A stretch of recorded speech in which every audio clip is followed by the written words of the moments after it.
கன்னி ராசிக்காரர்களுக்கு 2026 தமிழ் புத்தாண்டு எப்படி இருக்கும்? புதனுடைய வீடு தான். அவங்க பார்ட்னர் அப்படின்னா வெறும் பிஸ்னஸ் பார்ட்னர் மட்டும்தான் நினச்சிட்டு இருப்பாங்க. லைஃப் பார்ட்னர், அதே மாதிரி வீட்டில் பார்ட்னர்ஷிப், பிள்ளைங்க, இவங்களோட உறவு நல்லா இருக்கணும் அப்படின்னா அப்படி வாயை கட்டணும். கோபத்தில் மாத்திரம் வாயை கட்டுறதில்ல, உணவு விஷயத்துலேயும் நீங்கள் வாயை கட்டணும்.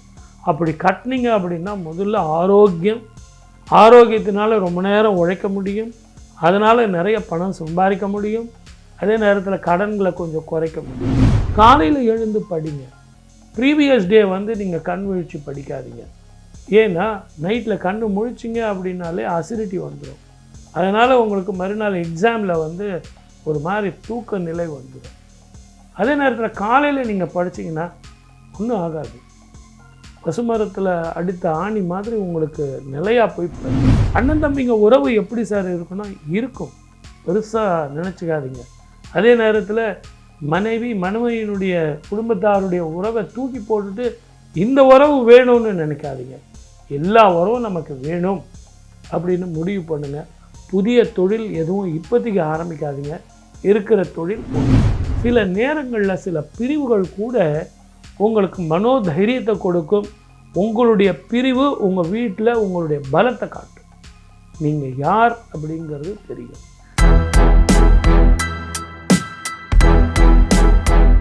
குரு பிரம்மா, குரு விஷ்ணு, குருதேவோ மகேஸ்வரः, குரு சாட்சாத் பரபிரம்மா, தஸ்மை ஸ்ரீ குருவே நமஹ. என் அன்பு பக்தி இன்ஃபோ தமிழ் நேயர்கள் அனைவருக்கும் என் அன்பு வணக்கங்கள். தமிழ் வருட பலன்களும் பரிகாரங்களும் பார்க்க போகிறோம். அதுக்கு முன்னாடி தமிழ் வருட பிறப்பு நல்வாழ்த்துக்கள். இந்த ஆண்டு உங்களுக்கு அனைவருக்கும் நல்ல விஷயங்களும் நல்ல நல்ல வேலை வாய்ப்புகளும் குடும்பத்தில் ஒற்றுமையும் மனோதைரியமும் மருத்துவ செலவுகள்லாம் குறைஞ்சு வீட்டில் சந்தோஷமாக வாழணும்னு சொல்லிட்டு அனைவரையும் வாழ்த்துகிறேன். வாழ்க வளமுடன். All the best. கன்னி ராசிக்காரர்களுக்கு 2026 தமிழ் புத்தாண்டு எப்படி இருக்கும்? புதனுடைய வீடு தான். ஆனால் 7ஆம் இடத்துல சனீஸ்வரர் இருக்காரே, கண்டகச்சனி. குரு பார்வை இருக்கா அப்படின்னா பார்வை இல்லை. ஆனால் ஒரு 5 மாதம்தான். மறுபடியும் அவருக்கு 3ஆம் இடத்தினுடைய பார்வை இல்லை. இருந்தாலும் 3ஆம் இடத்துக்கு அவருடைய பார்வை இல்லைனா கூட நல்ல சுப பலன்களை கொடுப்பார். முதல்ல வீட்டில் ஆர்கியூமெண்ட்டை விட்டுருங்க. கணவன் மனைவி உறவாக இருந்தாலும் சரி, பிள்ளைங்க உறவாக இருந்தாலும் சரி. எனக்கு கல்யாணமே ஆகலை சார் அப்படின்னா அண்ணன் தம்பிங்க உறவு, அப்பா அம்மா உறவு, குடும்பத்தில் தயவு செஞ்சு ஆர்கியூமெண்ட்டை விட்டுருங்க. நிறைய பேர் என்ன நினச்சிட்டு இருப்பாங்க, பார்ட்னர் அப்படின்னா வெறும் பிஸ்னஸ் பார்ட்னர் மட்டும்தான் நினச்சிட்டு இருப்பாங்க. லைஃப் பார்ட்னர், அதே மாதிரி வீட்டில் பார்ட்னர்ஷிப், பிள்ளைங்க, இவங்களோட உறவு நல்லா இருக்கணும் அப்படின்னா அப்படி விட்டு கொடுத்து போகணும். நேரத்துக்கு சாப்பிடணும், நேரத்துக்கு தூங்கணும். எந்த இடத்துல பிரியாணி விற்கிறாங்க, எத்தனை மணிக்கு போய் வாங்கி சாப்பிடலாம் அப்படின்னு நீங்கள் கால்குலேஷன் பண்ணிங்கன்னா நரம்பு, வயிறு, கேஸ்ட்ரிக் ட்ரபிள் இந்த பிரச்சனை வரும். 7ஆம் இடத்துல இருக்கக்கூடிய சனீஸ்வரர் உங்களுக்கு ஹெல்த் இஷ்யூ கொடுத்துருவார். வாயை கட்டணும். கோபத்தில் மாத்திரம் வாயை கட்டுறதில்ல, உணவு விஷயத்துலேயும் நீங்கள் வாயை கட்டணும். அப்படி கட்டினீங்க அப்படின்னா முதல்ல ஆரோக்கியத்தினால ரொம்ப நேரம் உழைக்க முடியும், அதனால் நிறைய பணம் சம்பாதிக்க முடியும், அதே நேரத்தில் கடன்களை கொஞ்சம் குறைக்க முடியும். நான் அதை வாங்கினேன் இதை வாங்கினேன் அப்படின்னு தேவையில்லாத பொருட்களை வீட்டில் வாங்கி சேர்க்கறத விடுங்க. அதுக்கு பதில் ஸ்திர சொத்துக்கள் ஏதாவது சேருங்க. சார் கடன் வாங்கி சேர்க்க சொல்கிறீங்களே அப்படின்னா, ஆமாங்க, வீட்டுக்கு இருக்கிறதுக்கு ஒரு ஃப்ளாட் வேணும், இல்லை ஒரு வீடு வேணும், அதை நீங்கள் கடன் வாங்குங்க. அந்த இஎம்ஐ கட்ட முடியுமா அப்படின்னா கட்டலாம். அதற்கான வருமானம் உங்களுக்கு சேரும். தைரியமாக வாங்குங்க. ஆனால் நான் சினிமா போகிறேன், ட்ராமா போகிறேன், டூர் போகிறேன் அப்படின்னு சொல்லிட்டு பணத்தை விரயம் பண்ணாதீங்க.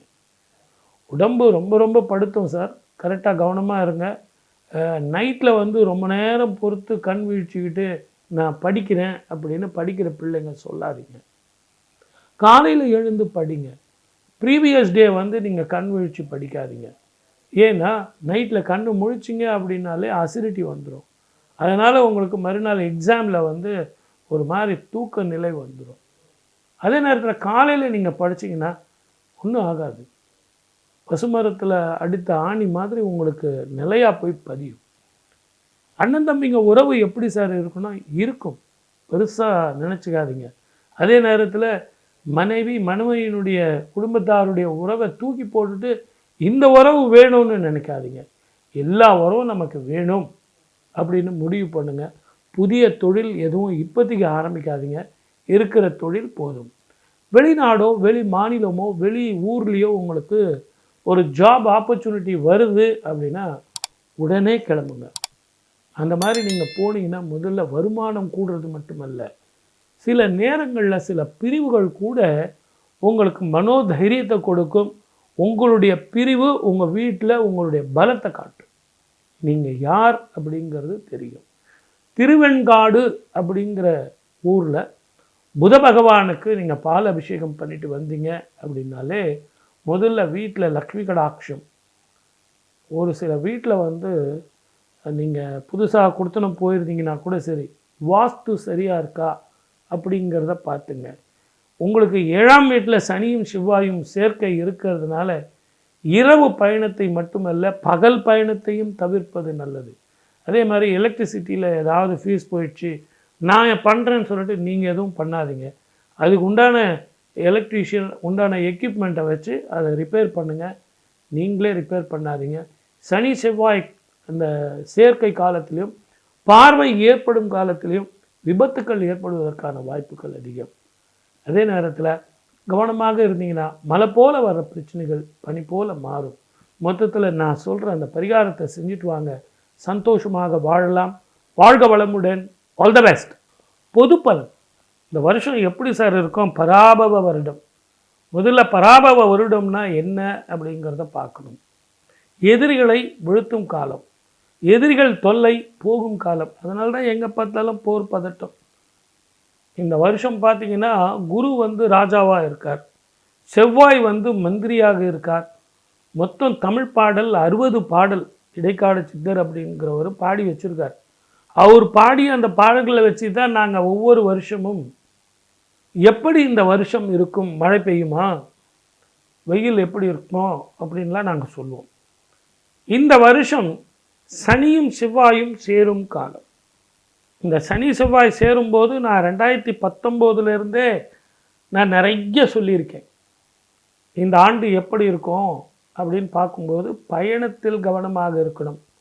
வேற்று மொழி இனத்தவர்களால் பிரச்சனைகள் வரும், தீவிரவாதத்தால் பிரச்சனைகள் வரும், போர் பதட்டம் இருக்கும். பொதுவாகவே 2031 ரிஷபத்துக்கு சனீஸ்வரர் போகிற வரைக்கும், ரிஷபத்தை தாண்டுற வரைக்கும் இந்த ஒரு பதட்டம் இருந்துக்கிட்டே இருக்கும். நீங்கள் 2019 பார்த்தீங்கன்னா ஒரு முழுமையான ஒரு சாந்தி நிறைந்த வருடமாக இருக்காது. ஒரு வைப்ரண்ட்டாகவே இருக்கும். ஒவ்வொரு மாதம் ஒவ்வொரு விதமாக இருக்கும். ஆனால் எது எப்படி இருந்தாலும் இந்தியாவை பொறுத்த வரைக்கும் எந்த பிரச்சனையும் இல்லை. நீரினால், நெருப்பினால், இயற்கை அழிவுகளால் போர் பதட்டம் இருந்தாலும் மழை போல வர்ற பிரச்சனைகள் பனி போல மாறும்.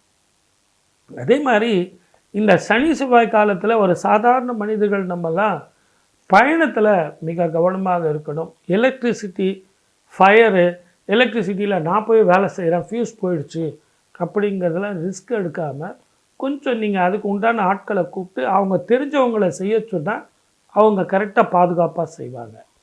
குடும்பத்தில் ஒற்றுமை வேணும் அப்படின்னும்போது கொஞ்சம் நிதானமாக வெளிநாடோ வெளி மாநிலமோ வேலைக்காகவோ தொழிலுக்காகவோ போகிறது நல்லது. தங்கம் விலை ஏறி இறங்குது, இதெல்லாம் எப்படி இருக்கும் அப்படின்னா ஏற்றமும் இறக்கமாக தான் இருக்கும். நிச்சயமாக ரொம்ப கீழே டவுனுக்கும் போகாது, ரொம்ப ஹை பீச்சுக்கும் போகாது. ஆனால் ஏற்ற இறக்கம் நிச்சயமாக இருக்கும். இந்த ஷேர் மார்க்கெட் பண்ணுறவங்க எல்லாருமே கொஞ்சம் நிதானமாக பொறுமையாக போங்க, அகலக்கால் வச்சுக்காதீங்க. ரெண்டாவது உங்களுக்கு நான் சொல்கிறது என்னென்னா, இன்றைக்கி ₹1 இன்வெஸ்ட்மெண்ட் கிடைச்சிது லாபம் அப்படின்னா அதோடு விட்டுட்டு வந்துடுங்க. எனக்கு ₹3 வேணும், ₹5 வேணும் அப்படின்னு பெரிய லாபத்தை எதிர்பார்க்காதீங்க. சின்ன சின்ன லாபத்தை வச்சு முடிவு பண்ணுறீங்க.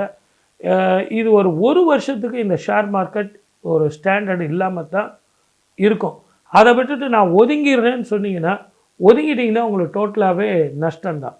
ஆகவே சின்ன சின்ன வருமானத்தை பார்த்துக்கிட்டு ஷேர் மார்க்கெட் பண்ணுங்கள். நான் அவனை நம்பினேன் இவனை நம்பினேன்னு சொல்லிட்டு புதிய புதிய தொழில் ஆரம்பிக்கிறத கொஞ்சம் தள்ளி போடுங்க. இந்த காலகட்டத்தில் உங்கள் வேலை என்னவோ அது வண்டி பாருங்கள். சுப விஷயங்கள் நல்லா இருக்கும், பெண்களுக்கு நல்லா இருக்கும், பெண்களுடைய ஆரோக்கியம் நல்லா இருக்கும். இருந்தாலும் இப்போ எங்கே பார்த்தாலும் போர் பதட்டம் இருக்குது. நல்லா கவனிங்க, இதுக்கு ஜோதிடம் பார்க்க வேண்டிய அவசியமே கிடையாது. இந்த போர் பதட்டத்தினால போரில் போடக்கூடிய பாம், அந்த குண்டுகள், இதனுடைய ரியாக்ஷன்ஸ் ஒரு 3 மாதம் 6 மாதம் பொறுத்து ஸ்கின் சம்பந்தமான பிரச்சனைகள், உடல் ஆரோக்கியங்கள் நிச்சயமாக பாதிக்கத்தான் செய்யும். காற்றில் விஷ புகைகள் வர்றதோ நீரிலேயோ அது சுவாசத்தையோ கெடுக்கக்கூடிய வாய்ப்பு அதிகம். இந்த வருஷம் நமக்கு தமிழ்நாட்டில் எலெக்ஷன் வருது. மக்கள் தான் மகேசன். நீங்கள் கொடுக்குற தீர்ப்பு தான் இது எல்லாருக்கும் நல்லபடியாக அமையும்.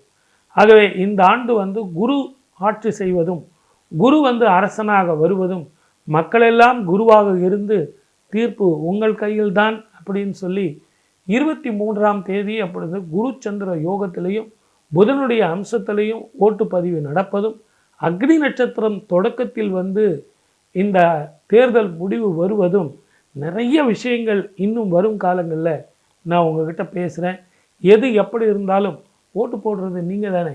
நீங்கள் போடுற ஓட்டு தான் மக்கள் தலைவர்கள் வருவார்கள்னு சொல்லி வாய்ப்பளித்த அத்தனை நல்ல உள்ளங்களுக்கும் நன்றி. மீண்டும் உங்கள் அனைவருக்கும் தமிழ் புத்தாண்டு வாழ்த்துக்கள். வாழ்க வளமுடன். All the best.